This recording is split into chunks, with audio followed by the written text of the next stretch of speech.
So thank you all for being here. I'm going to have the Dean of College of Health introduce. If I sit here, am I blocking you? We'll get started. Thank you, Brittany. Welcome, everyone. Thank you for being here.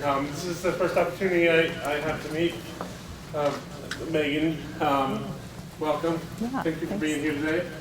It's nice to have such a full house for such an impressive community member. Haven't got to meet you, but I got to read a lot about your great work and really appreciative. I took a peek at the sign-in, and I noted that there are a diverse group of people here, students from journalism, environmental studies, Missoula County public schools represented, so a really nice, diverse crowd. So Dr. Maegan rides at the door is a three-time UM grad and a first-generation college student from Poplar, Montana. She had a bachelor's degree in psychology, a master's degree in clinical mental health counseling, and a doctor of philosophy in counseling, education, and supervision. She's also a recipient of the Grizzly of the Last Decade Award, which recognizes early career excellence, potential for continued success, leadership in the community, significant professional achievements, and serves as a really outstanding role model.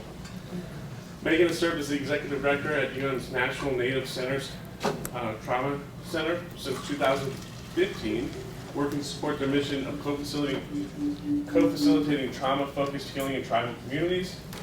She and her team provide training and technical assistance to schools, child welfare, juvenile justice, and healthcare.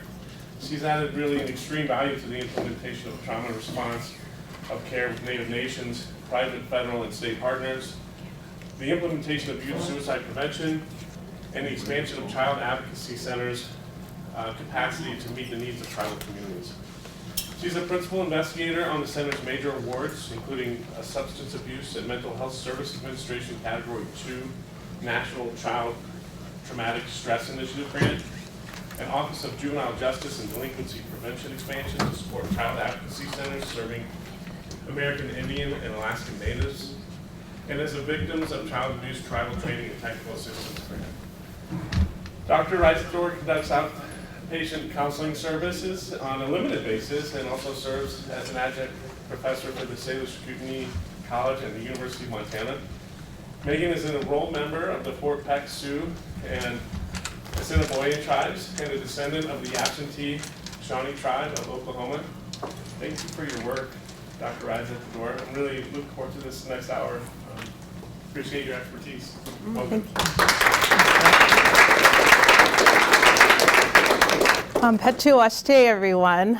I guess I don't need to do any more introduction because I feel like that was pretty thorough. You did your investigative work to find out a lot of information about me. So we're here today to talk about historical trauma and education, which when I accepted this topic, it was a long time ago, it seems, but a lot has passed in the last couple of months. We only have 50 minutes together, so it's also an incredibly hard topic to talk about in such a concise time, now with time ticking even less time. So I hope that this presentation will be thought-provoking, if nothing else, and continue to promote dialogue even after this conversation is over. Let's see if I can make sure this goes. I like to do a disclaimer that I am not here on any federal grant funding that I am a principal investigator on. I feel like it's necessary to be able to say that, and to say that today I'm exercising my free speech and talking about historical trauma in education.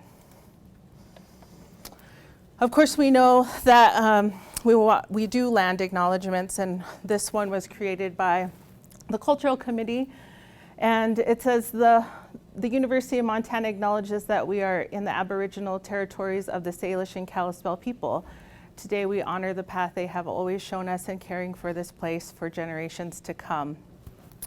In really looking more into lands with my colleagues on campus, we've been really exploring, what was happening at this period of time in which this photo was taken place and what has progressed to now. And one of the things I found out was that where this photo was taken is on 5th Street right now, which many of us pass along every day. It's a very busy street, day in and day out. And so it's just right near here where this photo is taken, and just such a prominent view of what we're going to be talking about today, in not just acknowledging, but really putting our actions into place to be able to honor the land acknowledgements that we have. So why do we talk about this topic? It's a topic that, commonly a lot of people say, why can't you just forget about it and move on? That's the narrative that is surrounding Indigenous histories. Yet the narrative around other historical events are never forget, things like 9/11 and other events. And so it really points out what are we remembering and why, and the importance of being able to uplift these histories to be able to heal from them. So we acknowledge that this is the foundation which a lot of other traumas, griefs, losses take root in, and that we can really know, and we have already been on a path toward healing. So it's both an acknowledgement, but also a point to be able to begin to continue to heal from this more comprehensively and more collectively together.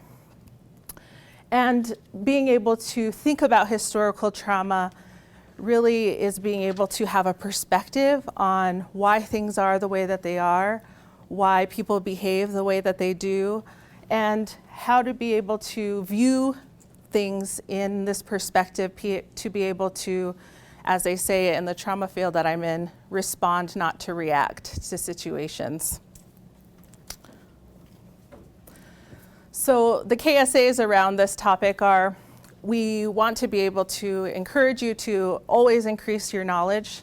This is too short of time to be able to go into history, all of the historical events that have happened to Indigenous peoples generally, but also even individually to specific communities.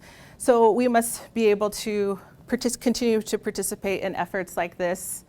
We need to be able to have the skills to be able to dialogue around this. This is an area that we have been trying to promote, is being able to incorporate historical trauma into counseling, for instance, in my field, how to have therapists ask about, dialogue about, inquire about historical trauma. For if we're not asking about it, we're saying it doesn't exist, that it's not a factor, or that it doesn't matter. And to be able to have the ability to be able to, again, use this lens, this perspective in which to view things as they happen and how to be able to respond. So many of you now have heard the term historical trauma. It wasn't that long ago where people were questioning whether historical trauma was even valid, because it was a concept that wasn't easily studied through quantitative methods. And so we've come a long way in just a short amount of time to be able to just, validate historical trauma for not just our population, but in general, for other populations and groups. And when some people think about historical trauma, sometimes this term is used interchangeably with intergenerational trauma, and sometimes these terms are differentiated. And when people differentiate these terms, they commonly refer to historical trauma as these events that specifically include genocidal or ethnocidal intent, versus intergenerational trauma that can occur within families and may not include that particular feature. So it's just one distinction that we like to make to be able to help people kind of think about how those terms are different and acknowledge that both can be happening, and often do, at the same time. There are a lot of examples of historical traumas that have happened. commonly, and especially when we talk about this topic in particular, we commonly and always talk about the boarding school experiences because it was so prominent and affected a lot of our communities in very profound ways. But we don't want to forget all of the other historical traumatic events that have happened that are on here and not on here. There are a lot of other things. These are just examples of things that have happened at various times, some shared, and then of course, tribal communities have their own unique histories with this. So we want to acknowledge that all of these things in combination have led to the current state of today. Some of you may have seen the federal Indian policy eras and have seen them talked about. You know, you can see that we've waxed and waned over time with our government-to-government relationship with the United States. And that gives us a political status that is different from other groups, that we are political status, not just racially different, but that we have a unique government-to-government relationship. And the approach to federal Indian policy has changed over time. So you can see at times removal, at times looking to terminate, at times wanting to uplift our independence and sovereignty, at other times wanting to assimilate. So in my field, counseling, looking at through this as through an attachment lens, we could say that we have a disorganized relationship with the U.S. government. And it's no wonder then why there's a lot of mistrust in this relationship with the United States government, why there's, and how that trust is generalized to other programs, agencies, and others looking to serve our communities. So it just helps us have a lens then in how that has manifested over time. Now, and continuing on, for a long time now, we've been in an era of tribal self-determination. And this means that when tribal programs do have the opportunity to govern their own programs, they do. They take these over to be able to care for the health, education, and well-being of their communities. More and more, we see that as a growing trend over time. So you've already probably come across this. This is the boarding school era was a common era of assimilation and the effort to kill the Indian and save the man. And so when we look at this period of time, which was a very hard time that impacted so many of us, yet not so long ago. We talk about it in a very historical sense, but we forget that, Secretary Deborah Haaland, former Secretary Deborah Haaland, just went on her Healing the Road tour, and just her testimony from living boarding school survivors about this topic. So these are our grandparents. There are, parents in some cases. So it's really not that long ago that this era had occurred. And it's hard to talk about this era because it's changed. It's diverse in and of itself of what was happening during these periods of time. And some people will say currently that I had a positive experience because they attended in more modern times when things have shifted within these schools. And so it really, we really do have to look at the uniqueness of how people experienced these things. Generally, we know what the mantra was during this time. And it has us reflect on what is your mantra as you're an educator or in your role? What is your mantra toward American Indian education?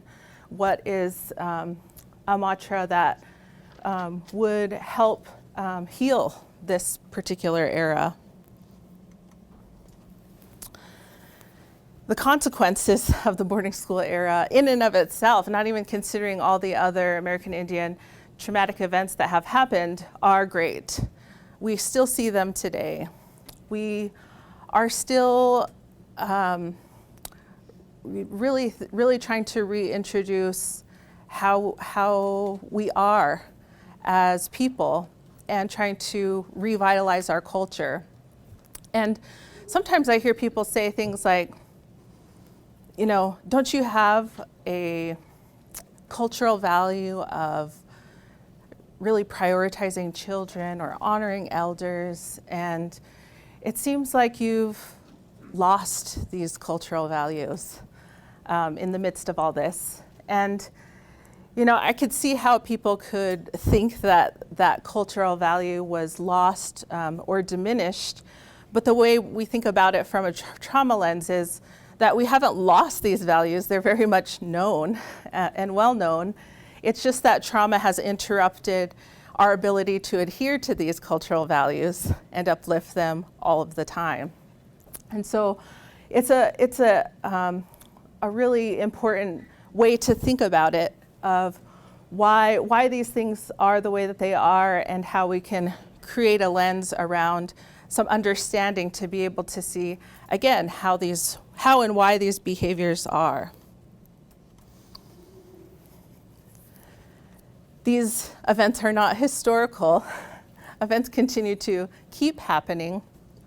We can think about these, when events happen, they are like trauma reminders, they are historical trauma reminders. Historical trauma reminders are these things that, when they happen, it reminds us of the loss that we've experienced. When I go to talk and I hear somebody speaking fluently in our language, I'm reminded that I have not had the opportunity to learn fluently my language in connection. And so we're reminded of these things daily. And there's even Whitbeck and colleagues, who's quoted here, were the first to try to quantify historical trauma by asking people, how many times a day do you think about loss of land, loss of language, etc.? And it turned out that there were quite a lot of people who said they think about it even on a daily basis. Some, of course, never thought about it, said they never did, but it was all across the board, daily, weekly, monthly, yearly, several times a year. And so these things remind us of things that have happened. And so it's really bringing this to the here and now. And when we think about this historical trauma, generally, all of the events that have happened, it does make it more likely for social conditions to be poor. We have high unemployment.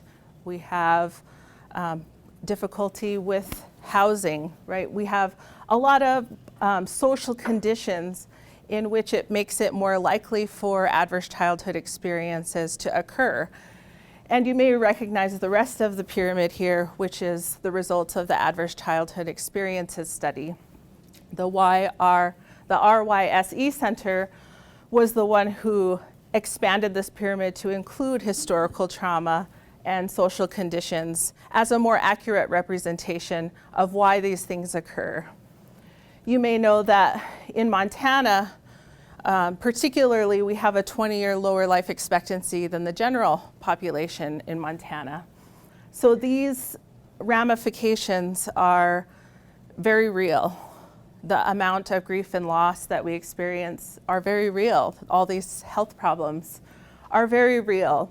And we always say it's correlation, not causation, that the reason we're here today is to interrupt at every single level of this pyramid, to be able to create healing opportunities and cultural revitalization, which we already are doing, thankfully. And the other thing I think I like to say when I think about the positive aspect of this is that,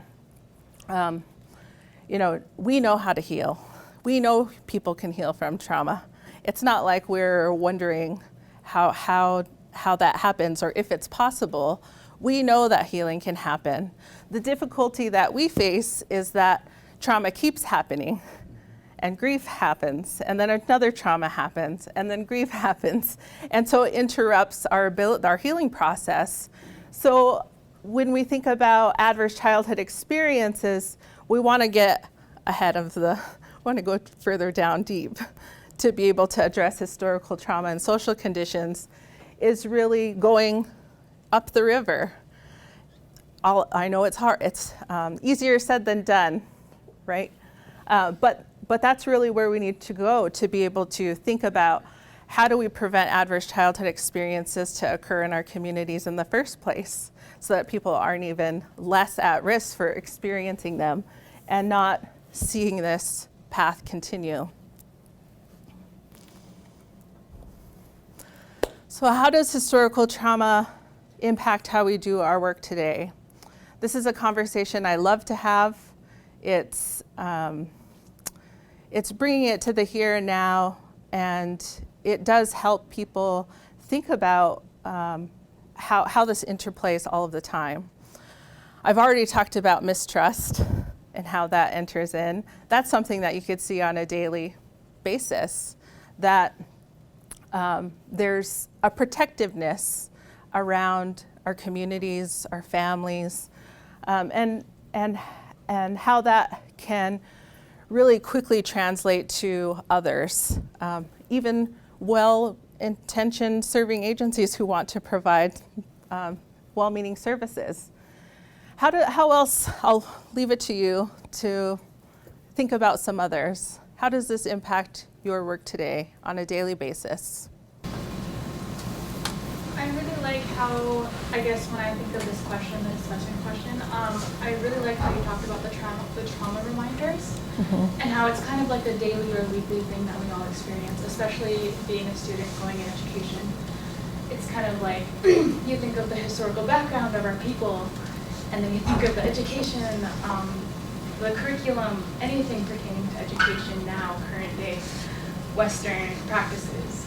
So that's just kind of a little bit that I think. Yeah, there's reminders all around us, in essence, certainly. Physical reminders. We think about places, what they used to be and where they are now. Yeah, it's definitely place. The other thing is that another way that it impacts our work every single day is that when we become professionals, we are commonly educated in Western-based theories and models. And we are, this is something that's, we're trying to figure out, always trying to figure out, well, how does this apply? How does this apply to my community, how I will be a professional in this role? We're constantly thinking about that and trying to learn about Indigenous models, methods, approaches on our own, in our own time. Hi, Marie. I have to, this is really odd. And Maegan, you know my background. I taught in college and in high school as well. And I just wrote about something like this when I first started out on my Facebook page. Do you know Dee Brown's I Buried My Heart at Wounded Knee? Oh, yes. Okay. So I happened to find it at my public library when I was in high school. And I had always felt disconnected from high school. In fact, I dropped out in as a junior, and when I went back, I had to take double the courses my senior year to catch up with the rest of my peers. But this book was seminal for me. Even though I'm not Native American, I have an indigenous heritage from the Philippines. And it was eye-opening because it was the first time, and this was in '78, so it was a while back, it was the first time that I was introduced to indigenous culture in the United States. And the things that they had experienced that was depicted in Dee Brown's incredible book was just, it was really worldview altering in that sense, that I could relate to a lot of things in terms of my historical background. And it made me, when I went through college, it was seminal in that I decided at that point, when I decided on education, that if I'm going to be a teacher, the majority of my lit courses and the courses that I taught in literature and writing would be centered around the works of minority people in the United States. So I consciously made that effort to teach 60 to 70% non-white male works. And my rationale for that, which scared a lot of white students in my class, truly scared them, was when I said in 2050, the census will show that there will be a major shift in the population, major shift. And it not only frightened my students, but it angered and frightened my colleagues that I would make this very conscious decision that I may be the only one preparing you for this kind of future. But this was in the late 80s and 90s, and I can't tell you how incredibly horrifying it was to a lot of my colleagues. But you have to persist. Definitely. It's healing and enlightening to learn about the history. And it's why we have Indian education for all in our state. And I would say, as someone who grew up on the reservation, went to public school, graduated valedictorian in my class, it wasn't until I came to college where I learned about historical trauma. I think it's probably getting better now, but it was very healing to learn why I don't know my language and be able to then have conversations with my grandmother about this. And she says, too painful to teach the language, which is why I never taught my children or my grandchildren.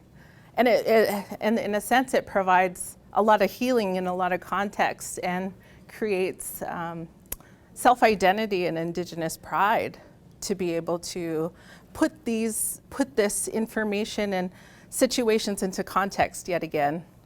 It's really powerful to be able to see the big picture and see the full picture of all of these things and how they have impacted us. So there's a lot more here. I would encourage you to. Did you have your hand raised? Yeah. At least in our work, I mean, working with kids every day, and you look at historical trauma, you look at the boarding school era, and just that impact still reflected in, the students we deal with have these certain behaviors, have certain mistrust, have traumas themselves, which is kind of just this cycle because, their grandparents didn't know how to parent their parents, and then their parents didn't know how to parent them. And so, you just have these students that we have to deal with that have all of these behaviors that are, influenced by all of these different traumas or events that may have happened to their parents and grandparents, but didn't directly happen to them, but it was just their parents' reaction to different things, or just that information not being passed down. And so now we have, students that we deal with, and, they're being impacted by that, but they don't understand or know why, because it didn't directly happen to them in the sense of the boarding school. They didn't experience those, so Right. just that being passed down and those resiliency skills never being developed. And so, we have a generation, whether it's on or off the reservation, kids still feeling that, but not really understanding or knowing why. Exactly. Yeah, that's right on the point here, because it is, and it's a point to create understanding not to excuse behaviors.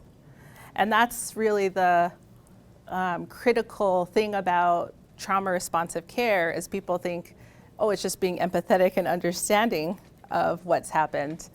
But part of trauma-informed care is really help holding people accountable for their actions as well, because if people are continuing to hurt themselves or hurt others or cause trauma for others, right, that's not helpful in healing as well. And so I think it is important to think about how that how that's addressed as well. But there's more things that we could talk a lot about this. I encourage you to think about more ways in which it impacts your life every day. So back to this historical trauma lens. When people talk about a trauma lens, they commonly say, we're switching the question from what's wrong with you to what's happened to you. That's a pretty well-known thing. When we, as Indigenous people, we're more collectivistic, so we think more broadly. So we expand this out to think about not just what's wrong with this parent or caregiver, but what's happened to this parent or caregiver. Back to along the question of what we were talking about, of how we need to think back to parents and grandparents and what's happened over time. And not what's wrong with this family, but what's happened to this family, to be able to disrupt their familial cultural roles with each other.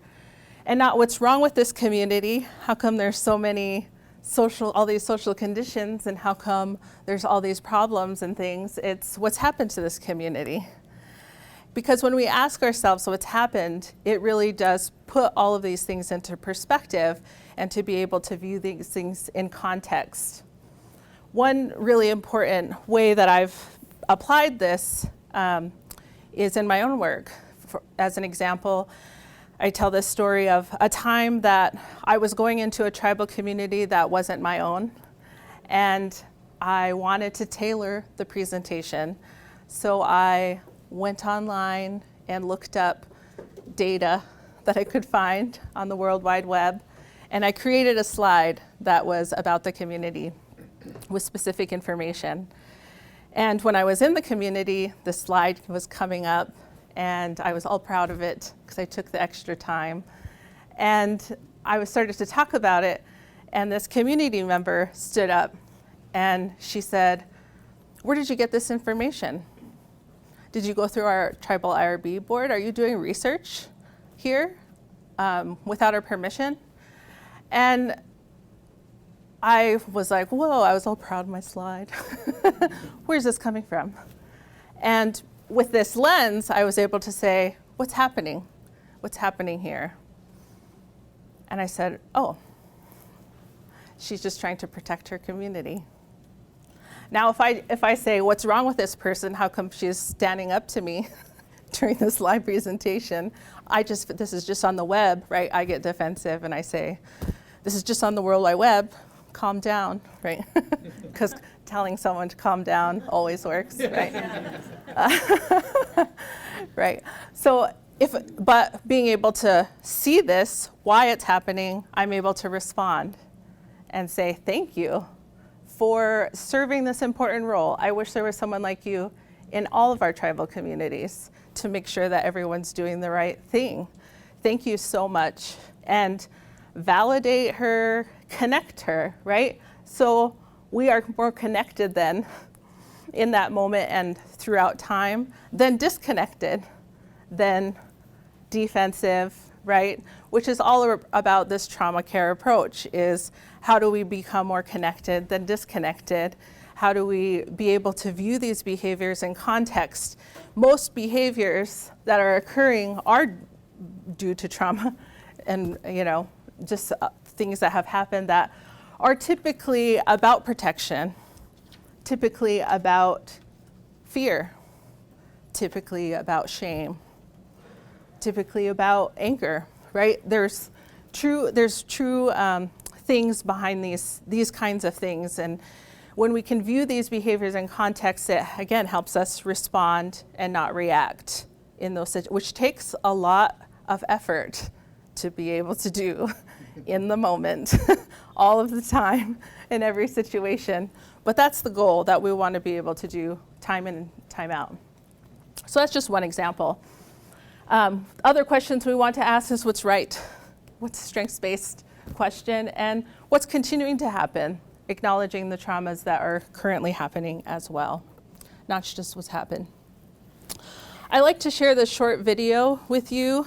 It just helps us think about how we educate students to make sure where they are in their stress response system, especially in today's world. It's pretty powerful. Oh, maybe it won't show us. I hope I can. Brain versus a brain in survival mode. So we'll just call it learning brain versus survival brain. And this is the difference. So learning brain is this brain that's open to learning new information, and it's completely okay with ambiguity and grays and vagueness, and it sees the big picture. It like pulls back and is on the balcony, can look over the forest and figure out what's going on. On an emotional level, people in learning brain feel calm, peaceful, maybe a little excited about what they're about to learn, maybe a little playful and having fun too, and definitely curious. And they're not afraid of making mistakes because it's just part of the learning process. And so they're not really thinking about themselves. And they actually feel a little bit of confidence that if they just apply themselves, they might pick up what they're trying to learn. Now, survival brain, on the other hand, is completely different. It's hyper-focused on threat. It doesn't like ambiguity. It wants clear, hard facts. It thinks in black and white terms. It doesn't want anything to be gray at all. And then emotionally, you can imagine that survival brain makes people feel panicky, feel like a little obsessive and afraid of getting things wrong. And they don't feel calm and open to learning new things. They just want to get things over with. And people in survival brain also really don't like making mistakes, and they are afraid of looking stupid too. So students in survival brain don't want to be picked on, they don't want to raise their hand and ask questions and look stupid. And so these people are also filled with doubt about their own ability to learn stuff, and they're afraid that other people can see how stupid they really are. Now it's really important to understand how learning brain and survival brain interact, because survival brain always trumps learning brain. And it makes sense, because survival brain is just trying to save your life. And so if it thinks that there's something dangerous happening, you better pay attention to it, right? But the tricky thing is that as survival brain stays on longer and longer, it's harder to get out of that. And it's harder to really go to learning brain. And the way I think about it is kind of like the myth of Sisyphus. You know that guy who has to push a rock up a hill, and then every day it falls back down and he has to do it over and over again? Well, being in learning brain is like being up on the high parts of that mountain. You can see the expanse of what's going on, but it also takes a lot of work to be up there. And at any second, if you're not paying attention and putting effort into it, it's so easy to slip back into survival brain again. And that rock that Sisyphus is trying to push up, well, that's kind of like stress. And the more stressed you feel, the heavier and bigger that rock gets, and it just pushes you back into survival brain quicker.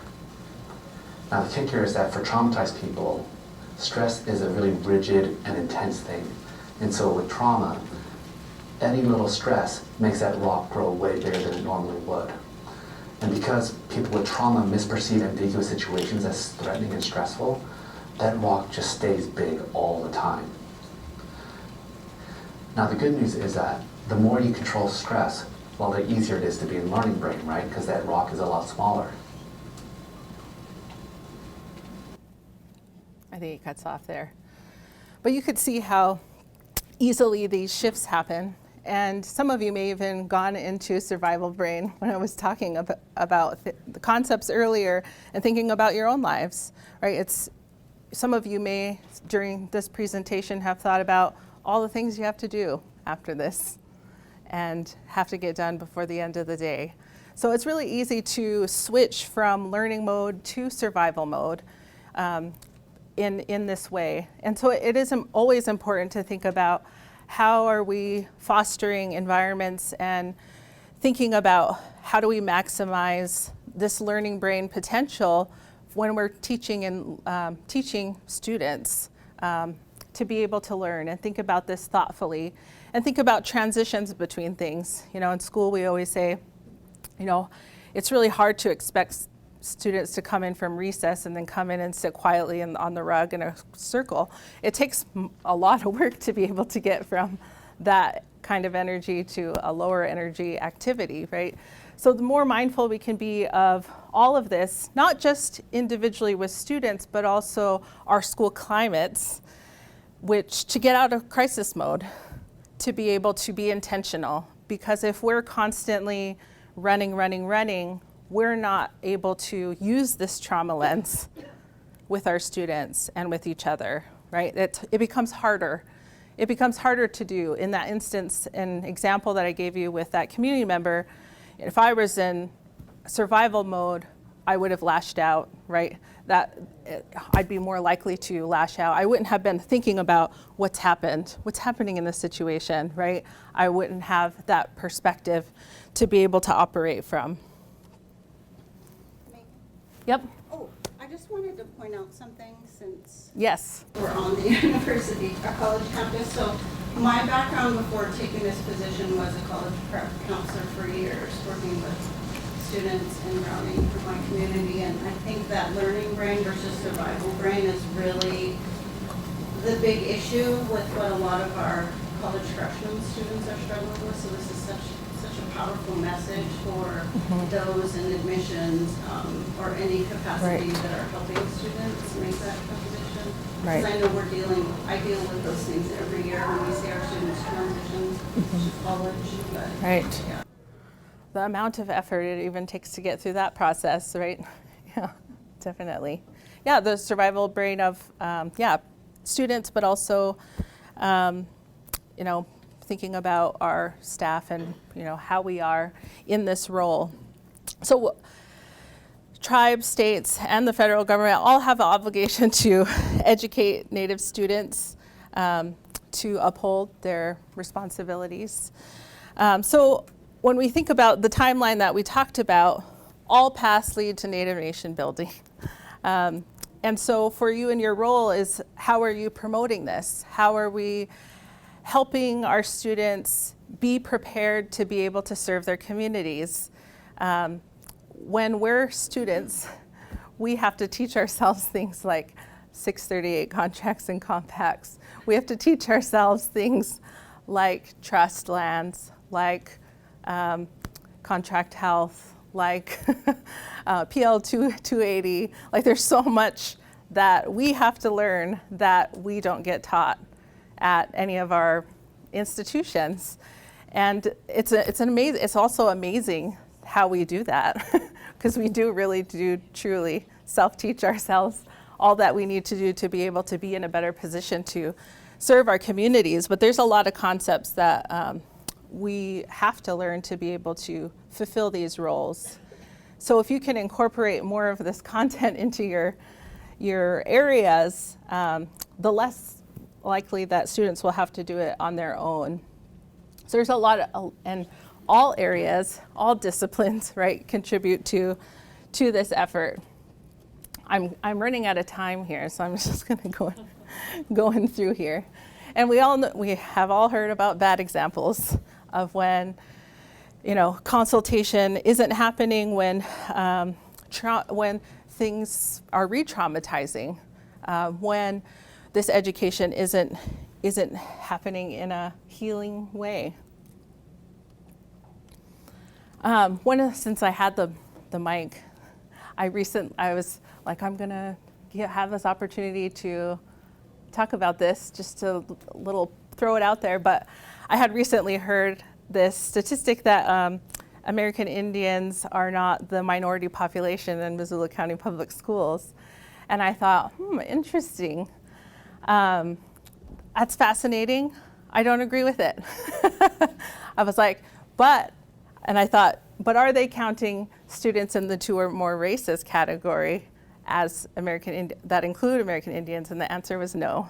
And I said, I bet you if you did include Native students in that category, we would be the majority population in Missoula County Public Schools. And this is true of all data in virtually every system: juvenile justice, health data, everyone. How we count who is American Indian varies for what purposes and which program, which school program, right? There's all these various differences. So really thinking more critically and reviewing this is necessary because it can impact funding. You could potentially be available for that. It also helps us more accurately capture and track student achievement, for instance. So there's a lot of emphasis to be able to start doing this. And really we are on a healing path, right? To see the other side of the ACEs pyramid for our communities. We already know we are contributing to this. There is a resurgence of ribbon skirt wearing, of cultural pride in our youth, in more people learning their language. I always say that we see, I'd say it's still there, but it's not as prominent in our younger generation, that our younger generation experienced lateral violence and oppression than previously. There's a lot of examples that I can point to, including, I think a lot of our data is focused on disparities and disproportionality when we could be uplifting data like, sure, yes, American Indian and Alaska Native adolescents are at higher risk for suicidal ideation in their adolescence, but for American Indian males, they're 3 times less likely than elder white males to be at risk. So it's really looking at all of the great things. It's like, where is this working? Where are we achieving health? And how can we look at some of the areas where we are always being able to uplift the healing that is happening and continues to happen. And I had a really hard time thinking about how do I leave people on a good note. I was like, gosh, how do I wrap this up? Given the uncertainty of our times. And I thought, well, I'd like to gift you with this story, and if you want a copy of it and share it with Indigenous youth in your classrooms or in your settings, I'd be glad to share it. I thought about how would you talk about historical trauma to children? And so I will share the story with you. It's meant to be shared. And so I'll end with this. Long ago, our Indigenous people, family, and communities were healthy. We lived off the land, we knew our language, we knew our songs, we practiced our traditional ways, and we were connected as relatives. When white settlers came, they thought we should be like them. When our grandparents were children, they took them far away. They were separated from their siblings, had their hair cut, were punished for speaking their language and practicing their culture. They were taught that being Indigenous was something to be ashamed of. They were abused and sometimes even killed. This is called historical trauma. Experiencing these events were hard for them to deal with and caused them, their families, and communities to be unhealthy. No longer living off the land, didn't know their language, songs, traditional ways, and were not connected as relatives. We are still healing from these events. We are learning to live off the land, the language, relearning our language and songs, our traditional ways, and being more connected as relatives. We are becoming more proud of who we are. This healing is taking time. It is not your fault that you do not know these things. We are healing, and when we heal, we can heal others. One day, our families and communities will be healthy again. So thank you for coming, spending a short amount of your time with me today. I'd always love to be able to talk with anybody about this topic and just connect with you in general, to be more connected rather than disconnected, and be able to continue the work of healing our communities together. Thanks for having me.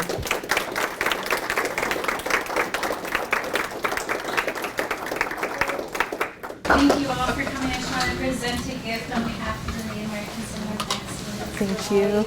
Thank you so much. Please continue to have these conversations and to utilize what you learned today and continue on these discussions, because through all of you, we can work towards the nation building that Maegan had referred to. So thank you all. Please have a good day, and